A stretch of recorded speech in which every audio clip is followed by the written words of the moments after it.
Mark, you pointed out another significant first here tonight. What exactly are we watching here, and why is it significant? What we're looking at here, we're looking at Shane Burnett perform a white crew dance. So you could liken this to a New Zealand haka. It's a war dance. Each movement will have a symbolic gesture, and essentially what he's doing is he's paying respect to his coach, his family, his friends, his partner. He's paying respect to the gods. He's warming up. He's getting used to the ring in a more modern approach. He's getting used, and he's doing a little bit of stretching while you can do it. But essentially, every gym, every Thai boxing gym has its own white crew dance. This is the first time we've seen it. It goes to this specific music where we're going in beats of 3. It's very rhythmic. If you don't practice it in training, through experience, if you don't do it every day when you're finished training 6 days a week, it can actually be quite nerve-wracking because you're afraid of messing up the dance. It holds huge symbolic value. Some people think it might, cause the opponent, you can see, is quite relaxed. Even though he opts not to do one, I would assume his club absolutely has a white crew dance. He chooses not to do it for his own reason, pays his respects in his own way. But it went only a couple of years ago. If you went to a Thai boxing show, every pro fighter was doing this, so the fights went on too long. So a couple of years ago, they kind of said no, only main events. And it went the other way. Now no one does them except for the one main event at the end. So it's actually quite nice to see a C-class match and the White Tribe White Crew dance. And what you'll find is a lot of people may even give an applause at the very end. If they know what they're looking at and they see it, they may give a clap. We can see some in Thailand. You'll also see at the very end, he might pick an bow and arrow or an arrow out and symbolize an arrow shooting across the ring, and he can symbolize killing his opponent in war and digging a grave and kicking the body into a grave. It goes really abstract, but as you can see there, he's shown his opponent a lot of respect. Not only is it symbolic and traditional, but it's wonderfully performative as well. I thoroughly enjoyed that. I thought that was great. Fantastic, yeah.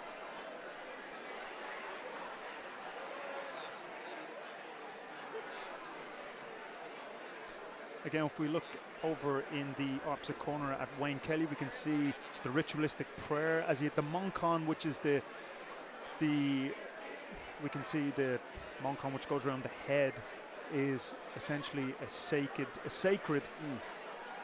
bit of clothing that goes around and protects the head. Sometimes we see it around the arms, and we see ribbons around the waist. And again, going back to tradition, and Thai boxing is heavily steeped in tradition.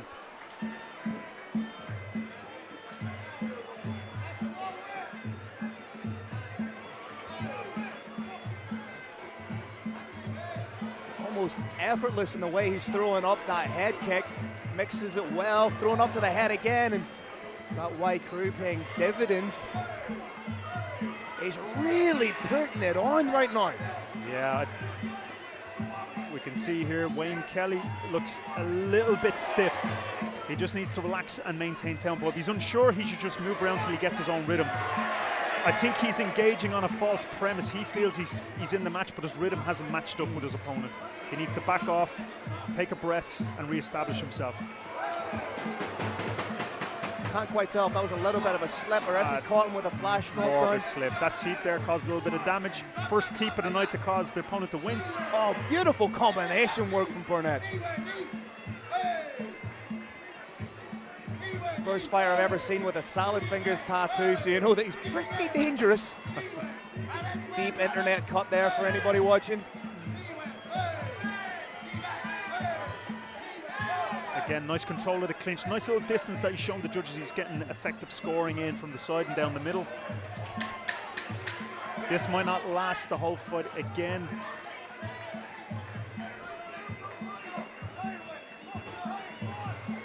Burnett for me is a beautiful marriage of aggression but also economy of energy. Absolutely. It's not.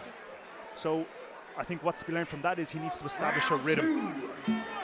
Not just with breathing, but with technique. This seems to be a beautiful combination work again. These White Tribe fighters, if you were watching them fight in silhouette, you'd be able to pick them out. That aggression married with technique, beautiful. Fantastic.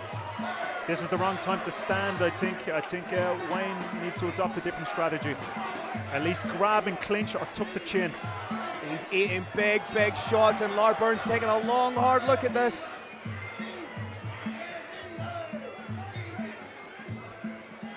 Good overhand control. Good score. We can constantly see Shane Burnett constantly wanting to score. He's dominating, but it doesn't seem to appease him. He just wants more and more. Very hard to fight a fighter that just will not relent. And standing in the center and bang, as you say, is not the right option right now for Kelly.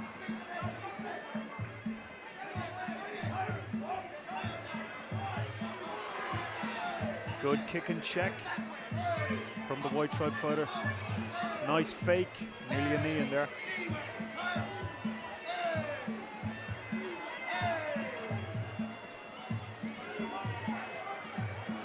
And even just the little pockets that Burnett's able to create and then launch in with the knee, it's exquisite. It's a higher pace. It's a different level of technique and a different level of fitness. Again, seems to be the Hail Mary shots of overhand hooks, overhand rights seem to save people when they seem a little bit out of their depth, or the fighter. Wayne Kelly shows best level of Muay Thai and give us all a great show. I would like Wayne just to keep that chin just down and build it from there. He does have a dangerous left hook. Ooh, lands a huge body shot. I do like an underdog. That was fantastic. I don't think Burnett's able to continue that shot. I told you I'd eat my words. Unbelievable! I told you I'd eat my words. What a shot.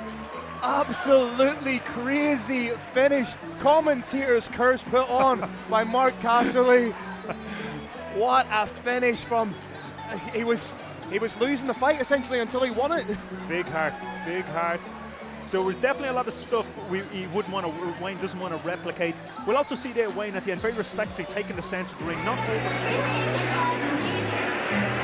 Ladies and gentlemen, referee Mark has called the stop to the action at the official time of 23 seconds.